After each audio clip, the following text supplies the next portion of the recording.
Jadi kesaksian-kesaksian atau pernyataan-pernyataan umat Allah, lalu aku melihat Allah begini-begini berbicara dengan aku begini-begini. Nah, kalau kita singgungkan dengan 1 Timotius 6, 16b, apakah relevan Pak Paul? Itu satu. Lalu di Yohanes 1 ayat 18. Juga demikian. Di dalam Yohanes 1 18, di sana pun tidak seorang pun yang pernah melihat Allah, tetapi anak tunggal Allah yang ada di pangkuan Bapa, dialah yang menyatakannya. Nah, jadi untuk poin kedua itu mengenai tentang melihat Allah itu, saya ingin meminta pemahaman yang lebih konkret lagi dari Pak Paul, mungkin bisa memperjelas atau bisa menguraikan terutama bagi saya pribadi begitu Pak Paul. Itu aja yang bisa saya sampaikan Pak Paul. Terima kasih atas kesempatannya dan waktunya. Shalom. Tuhan berkati. Ya, jadi tidak seorang pun melihat Allah. Nggak ada orang bisa melihat Allah. Tapi kan Yohanes 1 ayat 18 tadi, Yesus itu adalah wujud dari Allah yang tidak dapat dilihat oleh mata. Makanya kalau orang Islam ditanya, Allahmu mana buktinya? Karena kita ngarang Allah juga bisa kan, tetap nggak bisa dilihat kan, Allah karangan kita juga nggak bisa dilihat. Tetapi Yesus mewujudkan Allah yang tidak bisa dilihat itu. Makanya Yesus bilang, kamu melihat aku, kamu melihat Bapa. Aku dan Bapa satu. Oh Pak, tapi kan itu aku dan Bapa satu, bukan aku sama dengan Bapa. Nah, ayat selanjutnya, Yohanes 14 ayat 9, kamu melihat aku sama dengan melihat Bapa. Karena Yesus adalah wujud dari Allah yang tidak dapat dilihat oleh mata, Yohanes 1 ayat 14, Yohanes 1 ayat 18. Jadi mengapa banyak orang Kristen nggak dibilang melihat Allah, melihatnya Yesus?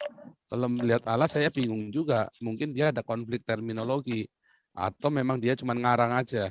Tapi kalau saya kan mengalami berjumpa dengan Tuhan Yesus mata dengan muka.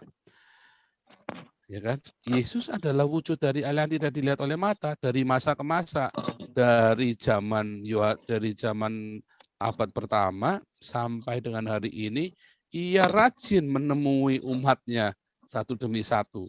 Yang diperlukan ya, kayak nemuin Paulus, dia bertemu dengan Yohanes di Patmos, orang-orang Iran, orang-orang di Afghanistan, untuk saya. Tapi apakah saya melihat Allah, roh? Nggak bisa. Nggak ada yang bisa ngelihat roh. Ya kan? Nanti kalau saya di hari mati saya akan melihat itu. Tetapi saya melihat Yesus. Yesus kan Allah sendiri kan? Dalam rupa anak manusia. Makanya kita bisa lihatnya Yesus, bukan lihat itu konsep lagi ya. Konsep. Kalau dibilang konsep, ya karena mesti diinikan lagi. Tapi kan nggak konsep. Ya udah, pokoknya saya ngeliatnya Yesus.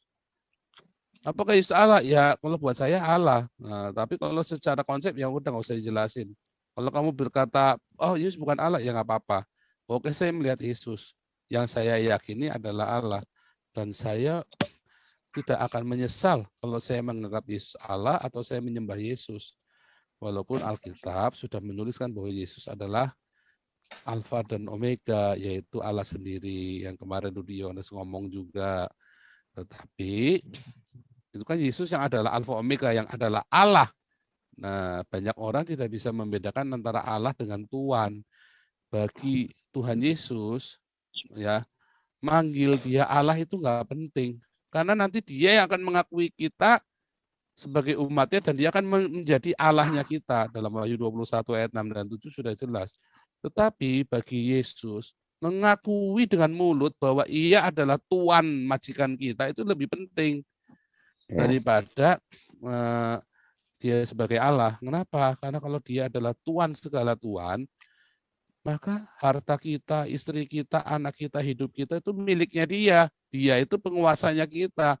Bukan dibalik, kalau kita menjadikan Yesus sebagai Allah dalam kondisi kita yang tidak punya attitude, tidak punya pemahaman yang benar apa itu Allah, maka kita akan menjadikan Yesus pesugihan, jimat. Kita suruh Yesus, kayak kemarin tuh di YouTube, kalau memang kamu adalah Nabi ke-26, ayo kasih tahu aku caranya, supaya aku jadi kaya dengan cepat.